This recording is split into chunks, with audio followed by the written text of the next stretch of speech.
வணக்கம். நான் உங்கள் அன்பு திராவிடன். இன்றைக்கு சமூக வலைத்தளங்களில் பார்த்தா ஒரு தியாகி தாக்கப்பட்டிருக்கிறார். யார் அந்த தியாகி? இந்த சமூகத்திற்காக போராடினவரா என்பது போல ஒரு கட்டமைப்பு. இந்த சமூகத்துக்காக பாடுபட்டவர் போலவும், இந்த நாட்டுக்காக உழைத்தவர் போலவும், நம்பர் ஒன் யோக்கியன் போலவும், அவரை சிலர் காயப்படுத்தி விட்டார்கள், கொடுமைப்படுத்தி விட்டார்கள், தாக்கி விட்டார்கள், அவரை கொலை செய்ய முயற்சி செய்கிறார்கள் போன்றெல்லாம் ஒரு பிம்பத்தை கட்டமைத்து கொண்டிருக்கிறார்கள். இதெல்லாம் யாரா சொல்கிறது அப்படின்னு பார்த்தா ஒரு வழக்கறிஞர். அவர் அண்ணா திராவிட முன்னேற்ற கழகத்தினுடைய வழக்கறிஞர், கோபாலகிருஷ்ணன் பேர். ஆனால் இன்றைய தினம் அவர் சவுக்கு சங்கர் என்கிற ஒரு யூடியூபர்னுடைய வழக்கறிஞராக இன்றைக்கு புகார் கொடுக்கிறார். சவுக்கு சங்கரை போய் பார்த்ததாகவும், அவர் கை உடைக்கப்பட்டிருந்ததுக்காகவும் சவுக்கு சங்கர் சொன்னாராம். கண்ணை கட்டிட்டு கையிலெல்லாம் துணியை சுற்றிட்டு காவல்துறையினர் தாக்கினார்கள். அது எத்தனை காவல்துறையினர் தாக்கினார்னா ஒரு 10க்கும் மேற்பட்ட காவல்துறையினர் தாக்கினார்கள். கையெல்லாம் உடைச்சிட்டாங்க, உடம்புலலாம் காயம் வரக்கூடாது, உடையக்கூடாதுன்னு நினச்சிட்டு அடித்தாங்களாம். ஆனாலும் உடஞ்சி போயிடுச்சான். நீ தான் கண்ணை கட்டிட்டாங்கன்னு நீனே சொல்கிற, 10 பேர் அடித்தாங்கங்கிறத மட்டும் எப்படி ஒத்துக்க முடியும்? 10 பேர் அடித்தாங்கன்னு உனக்கு எப்படி தெரியும்? அப்போ எல்லா இடத்துலையும் காயமாக இருக்கானா? இல்லை, கை மட்டும் உடைச்சிருக்காங்க அப்படின்னு சொல்கிறார். இதுதான் இன்றைக்கி பெரிய செய்தி. முதல்ல சவுக்கு சங்கர் யார்? முதல்ல நீ தியாகியா? நீ ஒரு அயோக்கிய பைய. சொல்லு, உன்னை எதுக்காக கைது பண்ணியிருக்காங்க? கஞ்சா வச்சுருந்துருக்க, 1/2 கிலோ கஞ்சா கடத்தினது உன் வண்டியிலேருந்து எடுத்துருக்காங்க, கார்லேருந்து எடுத்துருக்காங்க, அதுக்காக உன்னை கைது செய்யப்பட்டிருக்கிறாங்க. நீ ஒரு கஞ்சா வியாபாரி. அதுக்கப்புறம் உன் மேலே போடப்பட்ட வழக்கு என்ன?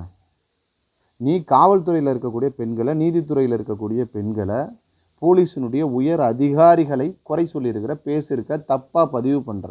சமூக வலைத்தளங்களில் ஒருத்தவங்களை பற்றி இவ்வளோ கேவலமாக யாராலையும் பேச முடியாது.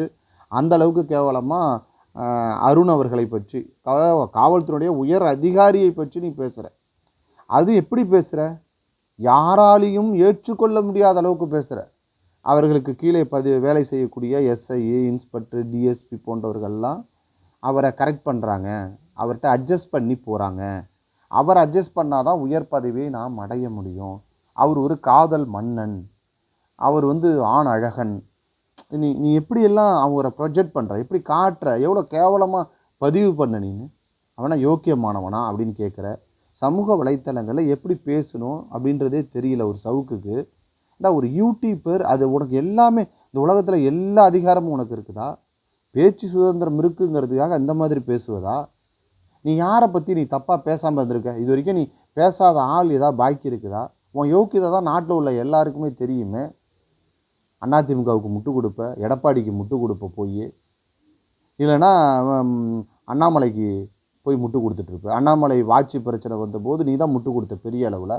ஏன் அவரு கட்டலையா வாட்சி, இவர் கட்டலையா வாட்சி, அந்த கம்பெனியில் கட்டலையா, இந்த கம்பெனியில் கட்டலையா, அண்ணாமலை கட்டினது பிரச்சனையானு? அண்ணாமலை எவ்வளோ ஒரு பிரச்சனையை உண்டாகியிருக்காரு, சாதி மோதலை உண்டாகியிருக்காது, அவர் கிராமத்தில் ஏற்படுத்தியிருக்கிறாரு. நீ பக்கத்தில் தானே இருந்த, உனக்கு ஊருக்கும் அவருக்கு ஊருக்கும் பக்கம் தானே. நீ எதாவது கேட்டியா, எதாவது பேசுனியா? உன்னுடைய நோக்கம் என்ன? உனக்கு எவன் பணம் கொடுக்குறானோ அவன் பக்கம் நீ பேசுவ, எவன் காசு கொடுக்குறானோ அவன் பக்கம் குடைப்ப, அவ்வளோதானே. உனக்கு என்ன இருக்குது சொல்லு? எடப்பாடி தப்பே பண்ணலையா? எடப்பாடிக்கு ஆதரவாக எவ்வளோ முட்டு கொடுத்த? அந்த 13 பேரை சுட்டு கொன்ன போது எப்படியெல்லாம் எடப்பாடிக்கு நீ முட்டு கொடுத்துட்டு இருந்த? இந்த மாணவி செத்தப்ப இந்த சக்தி பள்ளிக்கூடம், அதுக்கு எவ்வளோ முட்டு கொடுத்துட்டு இருந்த? அந்த குழந்தை மீது எவ்வளோ பழி சுமத்தின? அந்த பொண்ணுக்கு காதல் இருந்திருக்கலாம், இப்பெல்லாம் சொன்னல, அசிங்கப்படுத்தினல ஒரு குழந்தைய. நீனே ஒரு அசிங்கம் பிடிச்சவன், கேவலமான ஆள். நீ என்ன பேசிகிட்டு இருக்கிற? நீ ஏதாவது கோவை மத்திய சிறையில் இப்படிலாம் நடக்கிறதுக்கு வாய்ப்பு இருக்கா? காவல்துறையினர் இப்படி அடிப்பாங்களா? ஏன்னா அங்கே இருக்கிறவங்கலாம் அப்புறம் ஆள் இல்லையா? மனுஷன் எவ்வளோ கைதிகள் இருக்குது, சக கைதிகள் உங்க கூட இல்லையா? எவ்வளோ பேர் இருக்காங்க, எத்தனை போலீஸ் இருக்காங்க, எல்லாருமே உனக்கு எதிராக இருக்காங்களா? யாரும் உங்களுக்கு ஆதரவாக இருக்க மாட்டாங்களா? அதிமுகவை சார்ந்தவங்களாவோ பிஜேபி சார்ந்தவங்களோ யாரும் காவல்துறையினராங்க வேலை செய்யலையா? மனதுக்குள்ளே உங்கள் மீது அன்பு இருக்கக்கூடியவர் யாரோ ஒருத்தவங்க 2 பேர் இருக்க தானே செய்வான். அங்கே இருக்கிறது வெளில தெரியாதா? என்னமோ உங்கள் காவல்துறை இந்த மாதிரிலாம் தாக்கிடுச்சு, இதெல்லாம் உங்களுடைய காவல்துறை எங்களை சதி செய்கிறது, எங்களை கொல்ல முயற்சி செய்கிறதுன்னு உன் வழக்கறிஞரை விட்டு வெளில சொல்கிற. அதிமுகவோட வழக்கறிஞராக இருந்தவர் இன்றைக்கி உனக்கு வழக்கறிஞர் ஆகிட்டார். மொட்டை அடிச்சுட்டு வந்தால் உன் வழக்கறிஞர், மொட்டை அடிக்காமல் வந்தால் அதிமுக வழக்கறிஞர், எடப்பாடி வழக்கறிஞர்.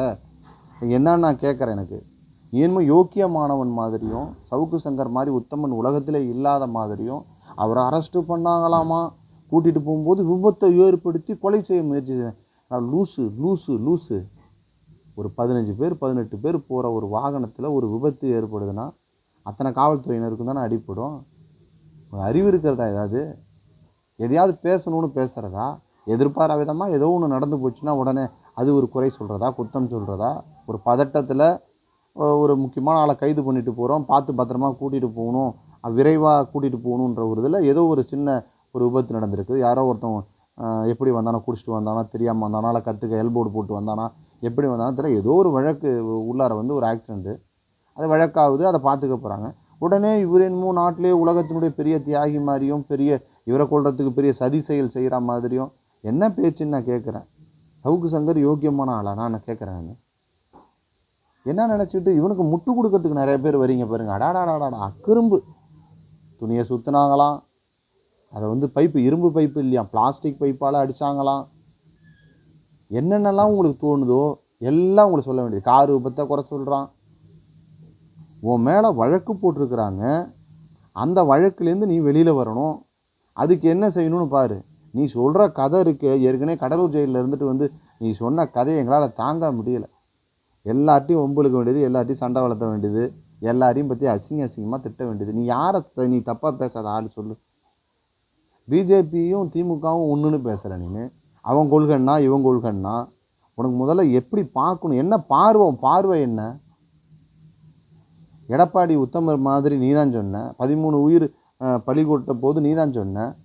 அவங்க அம்மா தாய் எல்லாம் குடும்பமே நின்று இவனை தான் சுட்டானோ, இவனை மேலே தான் தப்புன்னு சொல்லும்போது கூட அப்போல்லாம் இல்லைன்னு சொன்னவன் நீ. நீ உனக்கு வருது அப்படின்ன உடனே நீ உதஞ்சி மாஞ்சிக்கிட்டு வர. மக்கள் பார்த்துட்டு தான் இருக்கிறாங்க, பார்த்துக்க போகிறாங்க.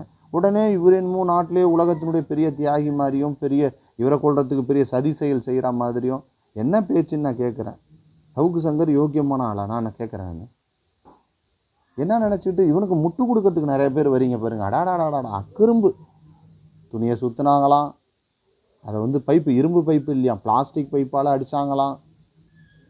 என்னென்னலாம் உங்களுக்கு தோணுதோ எல்லாம் உங்களுக்கு சொல்ல வேண்டியது. கார் விபத்தை குறை சொல்கிறான்.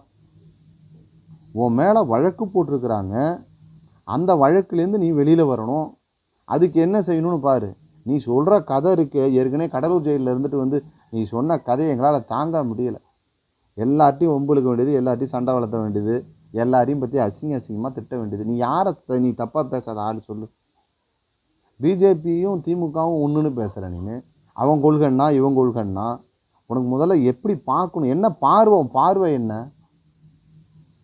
எடப்பாடி உத்தமர் மாதிரி நீ தான் சொன்ன. 13 உயிர் பலி கொடுத்த போது நீ தான் சொன்ன. அவங்க அம்மா தாய் எல்லாம் குடும்பமே நின்று இவனை தான் சுட்டானோ, இவனை மேலே தான் தப்புன்னு சொல்லும்போது கூட அப்போல்லாம் இல்லைன்னு சொன்னவன் நீ. நீ உனக்கு வருது அப்படின்ன உடனே நீ உதஞ்சி மாஞ்சிக்கிட்டு வர. மக்கள் பார்த்துட்டு தான் இருக்கிறாங்க. சமூக வலைத்தளத்தில் மக்கள் கவனிக்கிறாங்க, பேப்பர் படிக்கிறாங்க. தமிழ்நாடு காவல்துறை பற்றி தெரியும். ஒரு சிறைத்துறைன்னா என்ன செய்யுன்னு தெரியும், அங்கே எப்படி நடவடிக்கைன்னு தெரியும். உன்னை தான் ஜெயிலில் போடும்போதே உனக்கு தான் மருத்துவ பரிசோதனை பண்ணியிருப்பாங்க, மருத்துவ டெஸ்ட் எடுத்திருப்பாங்கல்ல. அந்த மருத்துவ டெஸ்ட்டில் உனக்கு எங்கெங்கெல்லாம் காயம் இருக்குது, உங்களுக்கு என்னென்னலாம் பிரச்சனை இருக்குதுன்னு சொல்லியிருப்பாங்கல்ல. அதன்படி தானே நீ ஜெயிலுக்குள்ளே போயிருப்ப. இப்போ என்ன ஜெயிலில் புதுசாக ஏதாவது வந்துருச்சா? புதுசாக ஏதாவது காயம்பட்டு போச்சா? புதுசாக ஏதாவது பிரச்சனை வந்துருச்சா? இங்கே எவ்வளோ அடிபட்டிருக்கு, என்ன தழும்பு இருக்குது, என்ன காயம் இருக்கோ, இன்ஜூர்டு அதெல்லாம் எழுதி தான் கொடுப்பாங்க. உனக்கு இது மாதிரி இருக்குது, ஆயிருக்கு அப்படின்னு நீ என்னமோ புதுசாக அங்கே போய் கொலை செய்ய முயற்சி செய்வது போல் நீ மாட்டு பேசிகிட்டு இருக்கிறீங்க. அதுவும் உன் வழக்கறிஞரை விட்டு நீ பேசுகிறியா? அநியாயம், அக்கிரும்பியா? நம்ம நாட்டில் இவர் தான் பெரிய ஆள் மாதிரியும், இவரே தான் டார்கெட் பண்ணுற மாதிரியும். எந்த அரசாக இருந்தாலும் உனக்கு பணம் கொடுக்கணும். பணம் கொடுக்கலனா நீ குறை சொல்லுவ, பணம் கொடுத்துட்டா முட்டு கொடுப்ப. அவ்வளோதானே உன்னோட நியாயம், உன்னோட தர்மம்லாம். ஜெயிலுக்கு போயிட்டு வர புது கார் வாங்கின 15 லட்சத்துக்கு உன்னை யாரும் கேட்பது கிடையாது. நீ யாருக்காக ஜெயிலுக்கு போயிருப்ப, இல்லை நீ யாருக்காக பேசியிருப்பேன்னு தெரியாதா எங்களுக்கு? நீ யாரோட சப்போர்ட்டர்னு எங்களுக்கு தெரியாதா? நீ அண்ணாமலை சப்போர்ட்ரு, எடப்பாடி சப்போர்ட்டர்னு மக்களுக்கு தெரியாமல் இருக்கம்மா? நீ என்னமோ யோக்கியமான ஆள் மாதிரி பேசிகிட்டு இருக்கிற. முதல்ல மக்கள் புரிந்து கொள்ள வேண்டும். சவுக்கு போன்றவர்களை ஆதரிக்கக்கூடாது. அவனா விஷச்செடி. இந்த சமூகத்திற்கு விசைச்செடி, இந்த நாட்டுக்கு விசைச்செடி. இந்த மக்களுக்கு எதிரானதான் எல்லாத்தையும் செஞ்சிட்ருக்கிறான். அவனுக்கு ஆதரவாக, அவன் நலன் சார்ந்து, அவனுக்கு பணம் சார்ந்து ஏதாவது கிடைச்சதுன்னா லாபமாக பேசுவான். அவன் யாரை ஆதரிக்கணுன்னாலும் பணத்தை பார்த்து தான் ஆதரிக்கிறது.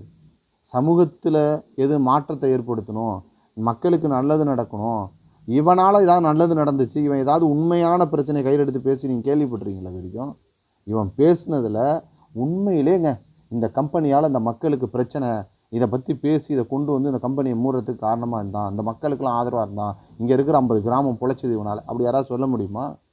இவன் பேசின பேச்சினால, சவுக்கு பேசின பேச்சினால, இல்லை இவன் எடுத்த போராட்டத்தினால, இவன் முன்னெடுத்து வச்ச பேச்சினால ஏதாவது ஒரு மாற்றம் நடந்திருக்கா? இந்த மக்களுக்கு ஆதரவாக இவன் ஏதாவது செய்திருக்கிறாரா? இல்லையே. இந்த சமூகத்திற்கு பிடித்த மிகப்பெரிய கேடு சவுக்கு போன்றவர்கள். அவனுக்கு சப்பக்கட்டு கட்டுற எடப்பாடி, அதோட வக்கீல் கோபாலகிருஷ்ணன்.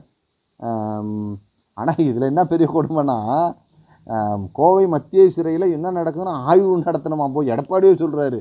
அப்போ இவனை 2 பேருக்கு எவ்வளோ நெருக்கம்னு பாருங்கள். அண்ணாமலைக்கு இவனுக்கு எவ்வளோ நெருக்கம்னு பாருங்கள், எடப்பாடிக்கு இவனுக்கு எவ்வளோ நெருக்கம்னு பாருங்கள்.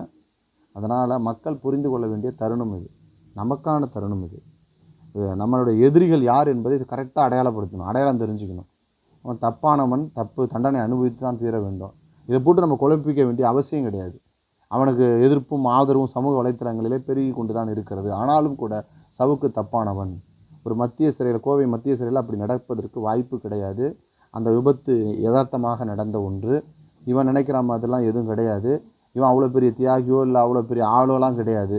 இவனை போய் பழித்து இருக்கணுங்கிற அளவுக்குலாம் ஒன்றும் கிடையாது. இவன் செய்த பாவம், இவன் செய்த தவறு, இவன் செய்த குற்றம் இவனை தொடர்ந்து தண்டித்து கொண்டு இருக்கிறது. அவ்வளோதான், தவிர வேறு ஒன்றும் இல்லை. மக்கள் யாரும் இதை ஆதரவு நிலைப்பாடு, எதிர்ப்பு நிலைப்பாடு என்கிற அளவில் நமக்குள்ள பிரச்சனைகளை, உரசல்களை ஏற்படுத்தி கொள்ள வேண்டாம். தவறாக ஒருத்தவனை பற்றி தவறாக பதிவு பண்ணுவதும் அது மாதிரி வேண்டாம். எத்தனையோ பேர் அவங்களுக்கு சரின்றதை சொல்கிறாங்க. என்னுடைய பார்வையில் அவன் 100% அயோக்கிய பய, தப்பான ஆடு என்பதாக நான் கருதுகிறேன். அதனால தான் காவல்துறை அவன் மீது வழக்கு பதிவு செய்திருக்கிறது. என்னுடைய நண்பர்கள், என்னுடைய ஃபாலோயர்ஸ், என்னை பின்பற்றக்கூடிய நண்பர்கள் தெளிவு பெறுங்கள். சவுக்கு தப்பானவன்தான் என்பதாக எனது கருத்தை நான் பதிவு செய்கிறேன். நன்றி, வணக்கம்.